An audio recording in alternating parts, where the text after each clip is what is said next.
Retornamos agora com o programa Mercado de Ação, lembrando que todas as terças-feiras, 22h30, quintas-feiras, 23h30 e sábados, às 8 horas da manhã, estamos junto a você na sua telinha.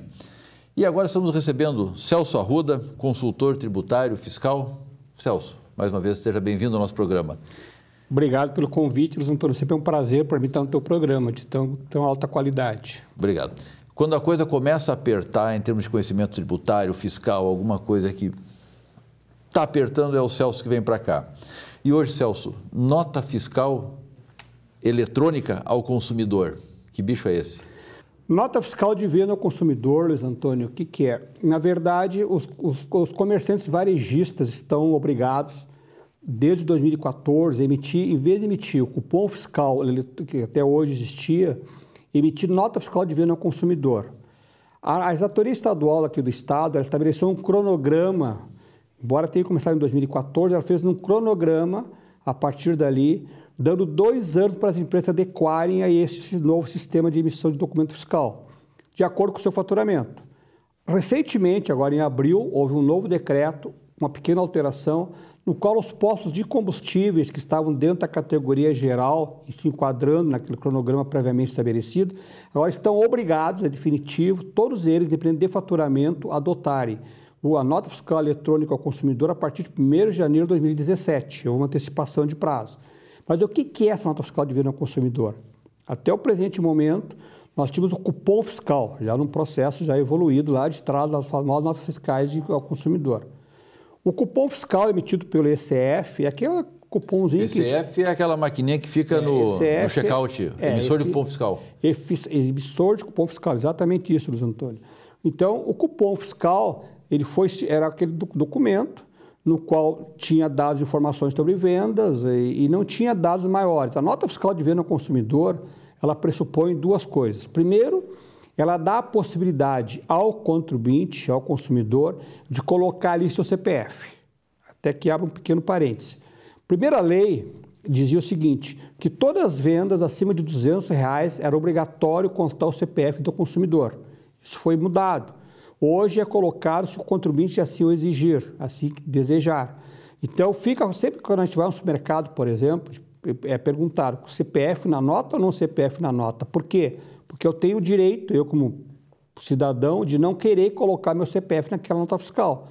Mas a nota fiscal eletrônica ela tem 2 viés. Primeiro é este, de facilitar a identificação do consumidor. E a segundo, que é o mais importante, é agilizar sobremaneira o controle fiscal do Estado nas operações dos varejistas. Por quê? Porque até hoje havia um procedimento fiscal que agora foi mudado com a nota fiscal de venda ao consumidor eletrônica, coisa que já existe nas notas fiscais eletrônicas emitidas pelos fornecedores para os comerciantes de modo geral.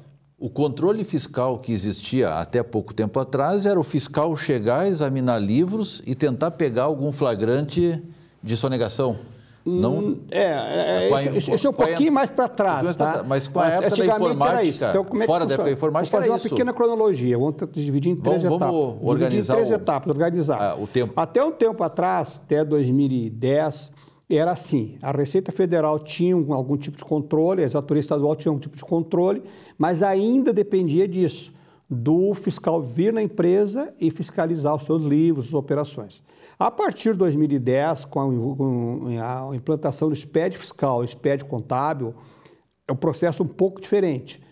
Na verdade, os contribuintes, os comerciantes, os empresários de modo geral, eles transmitem os dados para a exatoria estadual, para a Receita Federal, e eles têm lá, nos seus bancos de dados, elementos para conferir dados, confrontar dados. E, a partir daí, pedir para os comerciantes, empresários de modo geral, que se tiver algum tipo de inconsistência, algum tipo de informação que não bata uma com a outra, pedir esclarecimentos.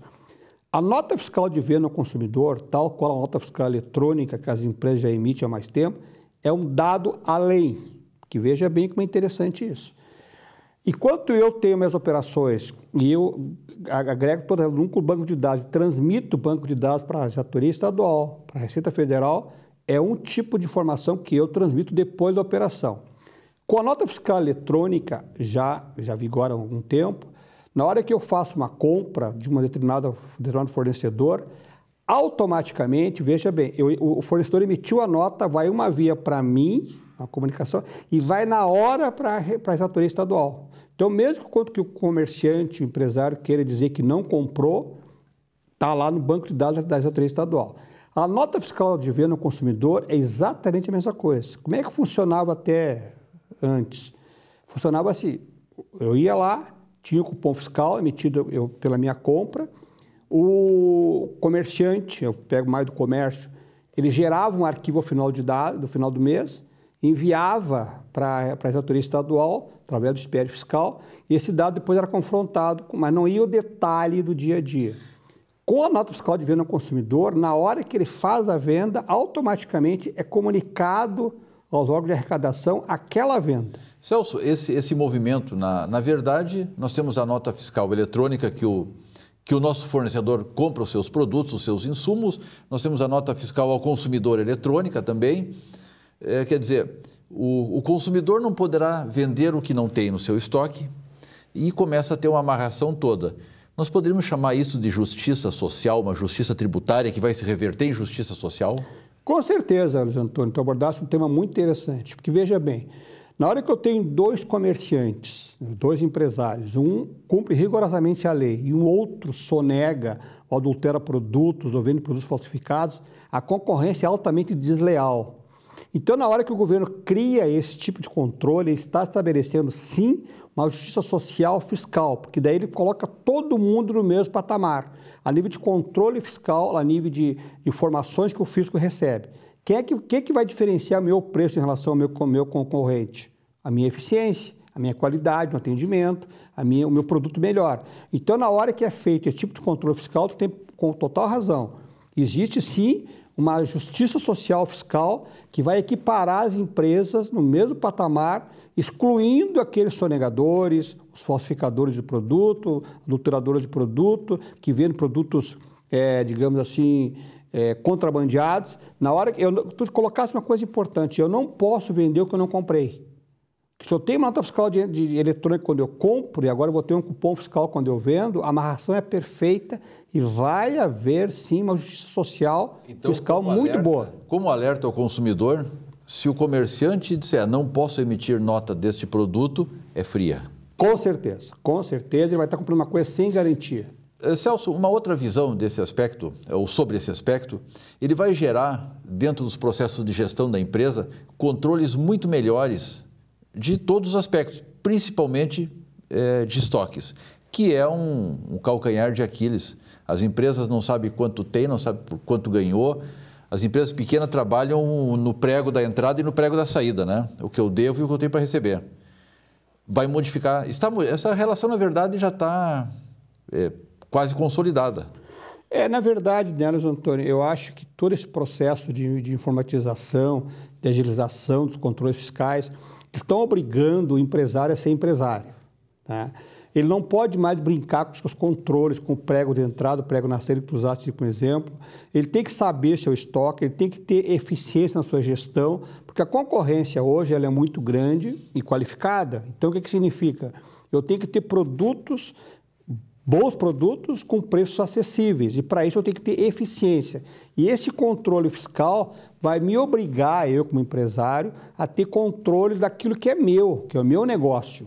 Existe ainda lá na minha empresa, lá a gente viaja bastante pelo estado, fora do estado, fazendo auditorias, ainda tem empresários que pegar teu exemplo muito apropriado, a história do prego na entrada, do prego na saída. Isso não existe mais, o cara vai ser obrigado a se organizar. Isso é Isso vai significar, a meu juízo, eu sou um apaixonado por esse tema, uma eficiência na gestão das empresas. Muitas empresas têm relatado, a partir da implantação dos dois SPEDs, elas têm relatado um ganho de eficiência e de eficácia muito significativo, inclusive se tornando atrativas no mercado.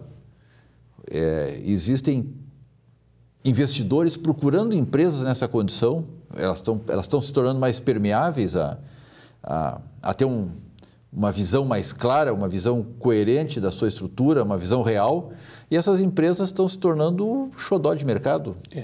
Isso é importante. Eu, como contador já há algum tempo, não pareço, mas tenho uma certa idade, mas, na verdade, eu digo assim, Hoje existe uma transparência maior nas demonstrações financeiras de uma empresa. Antigamente, se dizia que balanço era só para inglês ver, né? Que seria aquela famosa frase.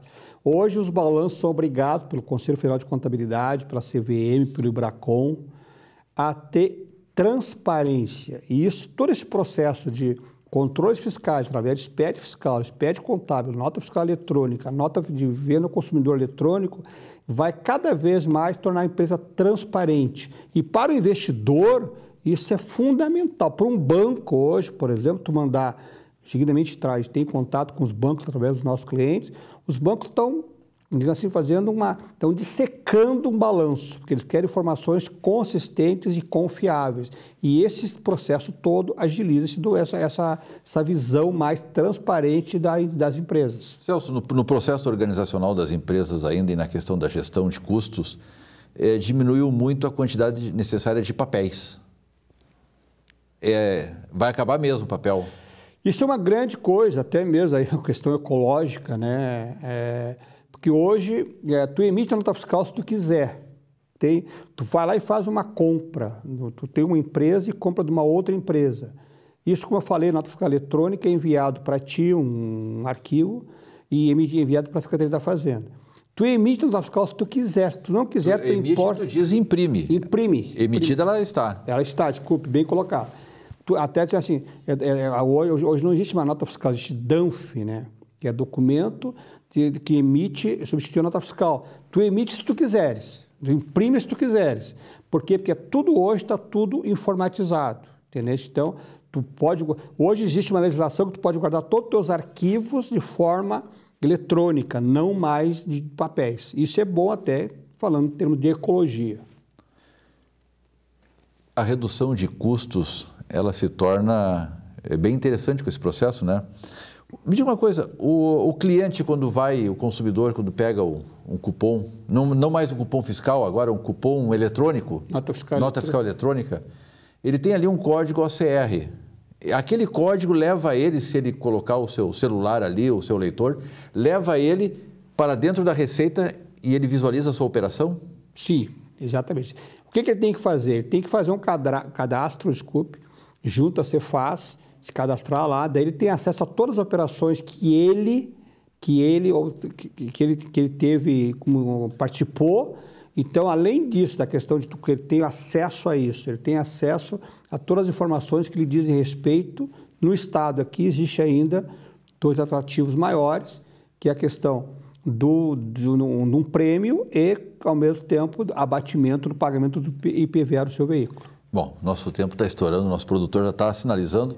Nós temos o comentário do nosso Alcebiades Santini, presidente do Fórum Latino-Americano de Defesa do Consumidor. E depois do comentário, deixamos já o nosso abraço e o nosso boa noite. E Celso, mais uma vez, nosso muito obrigado. Obrigado por ti. Diante de várias instabilidades que o Brasil vive hoje, é o momento também de pensar em algumas oportunidades que o próprio Brasil enfrenta. Primeiro, a mudança que ocorreu com a votação do impeachment na Câmara foi o primeiro capítulo. Provavelmente, essa semana temos o segundo capítulo. Vamos encarar que essa situação tem a sustentação técnica e jurídica. E vamos encarar que isto é um novo marco para o Brasil que nós queremos. Eu acredito que é o seguinte, primeiro nós temos que pensar o que cada um está fazendo para o Brasil que a gente está buscando. É importante a gente sair dessa persistência de encontrar culpado. Nós temos que transformar essa relação perde-perde numa relação ganha-ganha, pensando exatamente o Brasil que vamos deixar para nossos descendentes, seja no aspecto de oportunidades, seja no aspecto de respeito, de ações proativas, etc. Eu acredito firmemente que o Brasil vai entrar numa nova era e num novo modelo de oportunidades para o povo que nós tanto amamos. Então, para tanto, eu recomendo, vamos sair dessa atuação de encontrar culpados, ser inteligentes e proativos, criando soluções e buscando a alternativa que o povo merece. Seja um ator e proponente das ações que o povo merece. faça a sua parte, critique, mas acima de tudo apresente soluções de interesse coletivo.